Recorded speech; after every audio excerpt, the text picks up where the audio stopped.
All right, so here's how we set our guard zones. We simply go in while we're highlighted around our radar. We hit menu. We go into guard zones. We have 2 independent guard zones we can choose. We open up our guard zone. We have the ability to go in and change our shape. So whether it's sector or we want a full circle.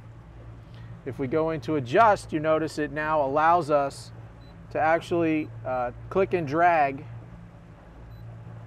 the fields around and simply set up our guard zone. We hit save our guard zone, and now we've created a guard zone.